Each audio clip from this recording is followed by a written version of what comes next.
Hi friends, welcome to my channel SSC the small family.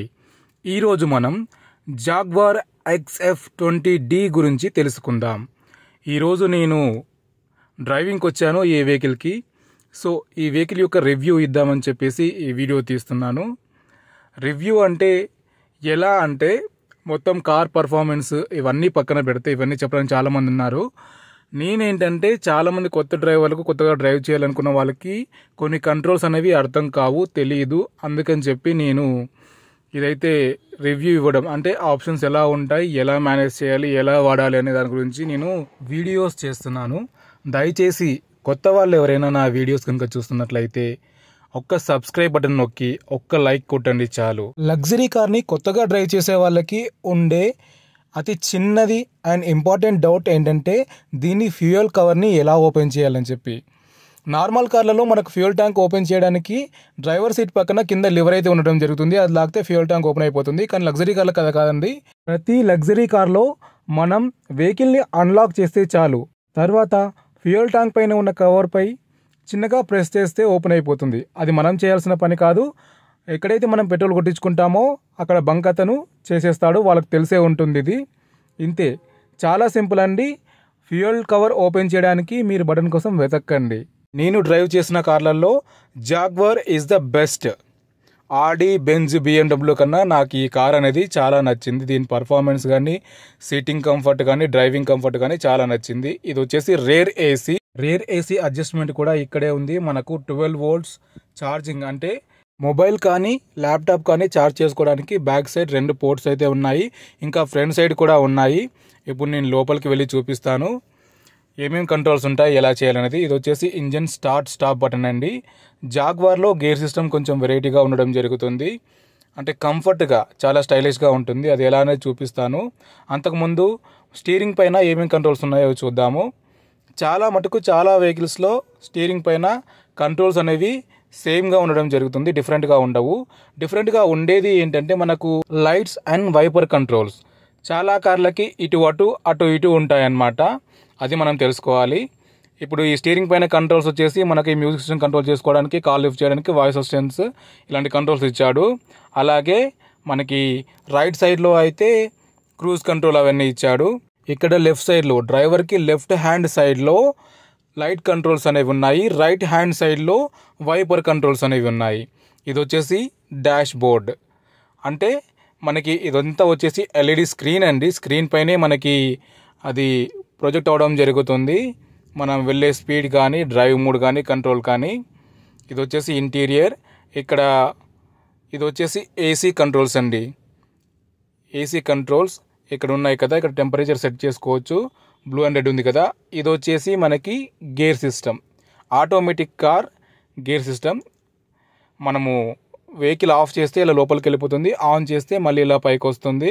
దీన్నే fan button తిప్పినట్టు తిప్పితే చాలు మనకి గేర్లు పడిపోతాయి. ఇది వచ్చి నాకు చాలా బాగా నచ్చింది. పార్కింగ్, రివర్స్ అనగానే రివర్స్ కెమెరా ఓపెన్ అయిపోయింది చూడండి. 360 కెమెరా కూడా ఓపెన్ అయిపోయింది మనకి. తర్వాత న్యూట్రల్, తర్వాత డ్రైవ్ మోడ్, తర్వాత స్టాండర్డ్ మోడ్లో వేసుకోవడానికి మాత్రం కొంచెం ప్రెస్ చేసి వేయాల్సి ఉంటుంది. స్టాండర్డ్ మోడ్ అంటే ఏంటంటే ఒకే స్పీడ్లో వెళ్తుంది. మనం ఎంత రేస్ చేసినా కూడా ఒకే స్పీడ్లో వెళ్తుంది. ఇది ట్రాఫిక్లో ఉన్నప్పుడు పనికి వస్తుంది, కానీ చాలా మటుకు ఎవరు వాడరు. ఇక్కడ వచ్చేసి మనకి పార్కింగ్, అంటే హ్యాండ్ బ్రేక్ అంటాం కదా, ఇదే దీనిలో హ్యాండ్ బ్రేక్. కింది కంటే హ్యాండ్ బ్రేక్ రిలీజ్ అయిపోతుంది, పై కంటే హ్యాండ్ బ్రేక్ పట్టుకుంటుంది, అంటే హ్యాండ్ బ్రేక్ ఓపెన్ అవుతుంది. మనము నార్మల్ కార్ల లాగా ఇలా లాగాల్సిన పని లేదు, అలాంటి రాడ్ ఏమి ఉండదు, ఓన్లీ బటన్. ఇక ఫ్రంట్ స్టోరేజ్ అండి, ఇది డాష్ బోర్డ్ అంటాం కదా, ఫ్రంట్ స్టోరేజ్. తర్వాత ఇది వచ్చేసి LED screen. Next storage, hand rest కిందే స్టోరేజ్ అనేది ఉండడం జరుగుతుంది. స్టోరేజ్లోనే లోపలనే మనకి USB పెట్టుకోవడానికి కానీ, ఛార్జింగ్ పెట్టుకోవడానికి కానీ ఆప్షన్ ఇచ్చాడు. ఇక్కడ సిమ్ కార్డ్ ఆప్షన్ కూడా ఉంది. అది ఎందుకో నాకైతే అర్థం కాలేదు, అంటే కార్లో సిమ్ పెడితే ఏమవుతుంది అనేది తెలీదు, అంత అవసరమైన మ్యాటర్ కూడా కాదు అది. ఇది వచ్చేసి స్టోరేజ్, ఫ్రంట్ స్టోరేజ్ చూసారు కదా. ఇక్కడ మనకి HDMI కేబుల్, అలాగే USB, అలాగే ఛార్జింగ్ పెట్టుకోవడానికి ఒక పోర్టు, అలాగే అంటే ఓన్లీ USB పెట్టుకోవడానికి ఒక పోర్టు, ఛార్జింగ్ కోసం 12 volts పోర్ట్ కూడా ఇంకోటి ఇక్కడ మనకి ఇవ్వడం జరిగింది. ఇది వచ్చేసి బ్యాక్ వ్యూ. తర్వాత సన్ రూఫ్. ఈ వెహికల్లో సన్ రూఫ్ కూడా ఉంది. ఇది వచ్చేసి కూలింగ్ గ్లాసెస్ పెట్టుకోవడానికి స్టోరేజ్ అన్నమాట. ఇలా ప్రెస్ చేస్తే ఓపెన్ అవుతుంది, తర్వాత క్లోజ్ చేస్తే క్లోజ్ అయిపోతుంది.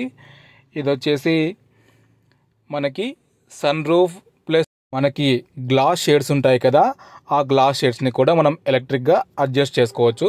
ఇప్పుడు నేను సన్ రూఫ్ అయితే ఓపెన్ చేస్తున్నాను. సన్ రూఫ్ బటన్ని మన వేలు పెట్టి పైకి లాగితే సన్ రూఫ్ అనేది ఓపెన్ అవుతుంది. ఫస్ట్ దానిపైన ఉన్న కవర్ ఓపెన్ అవుతుంది, తర్వాత మళ్ళీ మనం ప్రెస్ చేస్తే సన్ రూఫ్ అనేది ఓపెన్ అవుతుంది. చూడండి, సన్ రూఫ్ ఓపెన్ అయిపోయింది. ఇలాగా మళ్ళీ క్లోజ్ చేయాలంటే వేల్ని వెనక్కి పెట్టి ముందుకు లాగాలి. అదే బటన్ని ముందుకు లాగితే సన్ రూఫ్ అనేది మళ్ళీ క్లోజ్ అవ్వడం జరుగుతుంది. ఇది ఈ జాగ్వార్లో సన్ రూఫ్కి సంబంధించిన కంట్రోల్. ఇలాంటి వీడియోస్ చేయాలనే థాట్ నాకు ఎందుకు వచ్చిందంటే, చాలామంది కార్ నడపాలనుకున్నప్పుడు కొత్తగా కొంచెం కంట్రోల్స్ అనేవి తెలీదు చాలామందికి. సో అవి చెప్పడానికే నేను ఈ వీడియోస్ చేస్తున్నాను.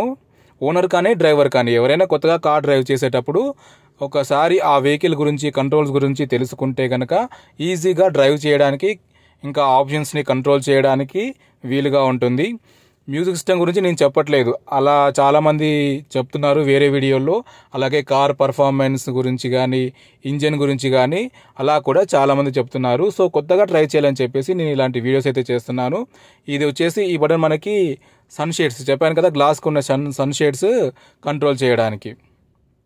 చూడండి, ఇప్పుడు బ్యాక్ సైడ్ సన్ షేడ్ అనేది ఓపెన్ అయిపోతుంది. చూడండి, ఇక్కడ బటన్ ప్రెస్ చేస్తే ఇది బ్యాక్ సైడ్ సన్ షేడ్ ఇలా ఓపెన్ అయిపోతుంది. తర్వాత మళ్ళీ ఆ బటన్ని ప్రెస్ చేస్తే మనకి ఇలా క్లోజ్ అయిపోతుంది. ఇవి కార్లో ఇన్బిల్ట్గా రావడం జరుగుతుంది, బయట పెట్టించుకోవడం కుదరదు. నేను ఇంకా నాలాగే కొత్త యూట్యూబర్స్కి కూడా యూట్యూబ్ గురించి కానీ, యూట్యూబ్ సెట్టింగ్స్ గురించి కానీ, ఛానల్ సెట్టింగ్స్ అన్ని రకాల వీడియోస్ చేశాను. వాటికి మాత్రం చాలా వ్యూస్ వచ్చాయి. కానీ ఇలా కార్ వీడియోస్ చేస్తుంటే వ్యూస్ అనేది సరిగ్గా రావడం లేదు. కానీ పర్వాలేదు, నేను కొత్తగా ట్రై చేయాలనుకున్నాను, ఇలాంటి వీడియోస్ పెడతాను. సో ఈ వీడియోస్ నచ్చిన వాళ్ళు లైక్ చేసి సబ్స్క్రైబ్ చేసుకోండి. దీంట్లో స్టీరింగ్, టిల్ట్ స్టీరింగ్ ఆప్షన్ అనేది వెరైటీగా ఉంది. అది ఎలా అంటే, ఇక్కడ బటన్ ఉంది కదా, ఆ బటన్ని మనం పైకంటే స్టీరింగ్ పైకి వస్తుంది. చూడండి, ఇలా స్లోగా పైకి వస్తుంది. అలాగే కిందికంటే మెల్లగా కిందికి వెళ్ళిపోతుంది. అంటే మనం ముందుకు వస్తుంది, వెనక్కి వెళ్తుంది, అలాగే పైకి కిందికి. ఆ బటన్ని ఎలా కావాలంటే అలా ప్రెస్ చేస్తే స్టీరింగ్ అనేది అడ్జస్ట్మెంట్ అవుతుంది. ఇదైతే నాకు వావ్ ఫీచర్ అనిపించింది. ఎందుకంటే చాలా వెహికల్స్లో, లగ్జరీ కార్స్లో కూడా ఓన్లీ పైకి కిందికే ఉంటుంది, ముందుకి వెనక్కి కష్టం. అది ఒక ఎలక్ట్రిక్ కంట్రోల్ ఉంది కాబట్టి నాకు బాగా అనిపించింది. ఇది వచ్చేసి side mirror control. A mirror కావాలనుకుంటే ఆ మిర్రర్ని ప్రెస్ చేసి ఆ మధ్యలో బటన్తో మనం కంట్రోల్ చేసుకోవచ్చు. ఇక్కడ వచ్చేసి లాక్, అన్లాక్. ఇది చైల్డ్ లాక్, అంటే విండోస్ చైల్డ్ లాక్. తర్వాత ఇక్కడ కూడా అలాంటి ఆప్షన్సే ఉన్నాయి.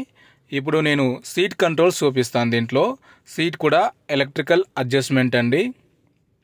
ఫ్రంట్ 2 సీట్ కంట్రోల్స్ అయితే ఇలా సీట్ పక్కనే ఉండడం జరుగుతుంది. ఇదండి జాగ్వార్ XF20D రివ్యూ. వీడియో నచ్చితే లైక్ చేసి, షేర్ చేసి, నా ఛానల్ని సబ్స్క్రైబ్ చేసుకొని నన్ను సపోర్ట్ చేయండి. నెక్స్ట్ రివ్యూ మహీంద్రా XUV 700 గురించి.